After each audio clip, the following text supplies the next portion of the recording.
வணக்கம், இது உங்கள் தினக்கதிர். பாட்டாளி மக்கள் கட்சிக்குள் நடந்து வரும் அதிகார போட்டிக்கு ஒரு புதிய திருப்பமாக கட்சியின் 2 எம்எல்ஏக்கள் ஜி.கே. மணி மற்றும் ஆர். அருள் ஜூன் 18 அன்று சென்னையில் உள்ள வெவ்வேறு மருத்துவமனைகளில் திடீர் உடல்நலக்குறைவு காரணமாக அனுமதிக்கப்பட்டனர்.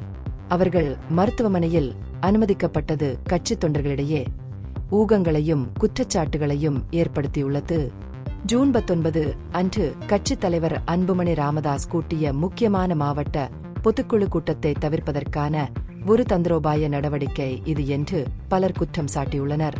அன்புமணி தனது தந்தையும் கட்சி நிறுவனருமான எஸ். ராமதாசுடன் கடுமையான தலைமை பிளவு ஏற்பட்ட நிலையில் கட்சியில் தனது பிடியை வலுப்படுத்துவதற்காக தொடர்ச்சியான மாவட்ட கூட்டங்களை நடத்தி வருகிறார்.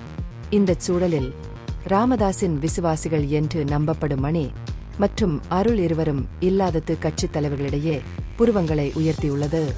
இதற்கிடையில் மற்ற 3 பாமக எம்எல்ஏக்கள் அன்புமணிக்கு தங்கள் விசுவாசத்தை வெளிப்படையாக உறுதியளித்துள்ளனர்.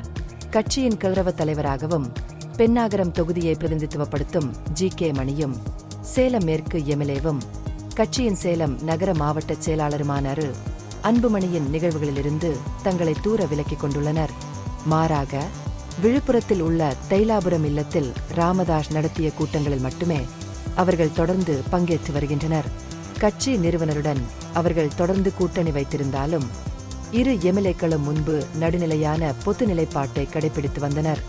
இரு தலைவர்களையும் சமமாக மதித்ததாகவும் அவர்களை தங்கள் இரு கண்கள் போல ஒப்பிட்டு பேசியதாகவும் பாமகவின் முக்கிய ஆதரவு தளமாக விளங்கும் வன்னியர் சமூகத்தின் நலனுக்காக கட்சி ஒற்றுமையின் முக்கியத்துவத்தை வலியுறுத்தியதாகவும் அவர்கள் தெரிவித்தனர். இருப்பினும் ஜி.கே. மணியின் கூட்டாளியான ஜிங்கி சரவணன் தனியார் மருத்துவமனையில் மணியின் புகைப்படத்தை பகிர்ந்து கொண்டபோது இயக்கவியல் மாறுவதற்கான அறிகுறிகள் தோன்றின. மூத்த தலைவர் ஊடகங்களுக்கு இது ஒரு அரிய தொடர்பு. இது ராமதாசுக்கு அவர் காட்டும் விசுவாசத்தின் வெளிப்படையான சமிக்ஞையாக பலரால் பார்க்கப்படுகிறது. இதற்கிடையில் அருளின் முகாம் அவர் தமிழ்நாடு அரசு மல்டி ஸ்பெஷாலிட்டி மருத்துவமனையில் வில் அனுமதிக்கப்பட்டு வியாழக்கிழமைக்குள் டிஸ்சார்ஜ் செய்யப்படுவார் என்று எதிர்பார்க்கப்பட்டது என்று கூறியது. இரு தலைவர்களும் நிலையான நிலையில் இருப்பதாக கூறப்பட்டாலும் அவர்கள் மருத்துவமனையில் சேர்க்கப்பட்டது தற்செயல் நிகழ்வு அல்ல என்று கட்சிக்குள் இருப்பவர்கள் நம்புகின்றனர். அன்புமணியின் தலைமைத்துவ நடவடிக்கைகளில் ஈடுபடுவதை தவிர்த்து அவரது அதிகாரத்தை உறுதிப்படுத்துவதை தவிர்ப்பதற்கான திட்டமிட்ட நடவடிக்கையாக இது இருக்கலாம் என்று வட்டாரங்கள் தெரிவிக்கின்றன. இது கட்சியின் உயர்மட்டத்திற்குள் ஆழமடைந்து வரும் பிளவை பிரதிபலிக்கிறது.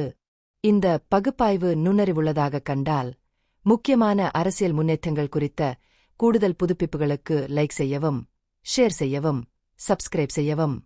இது உங்கள் தினக்கதிர். நன்றி.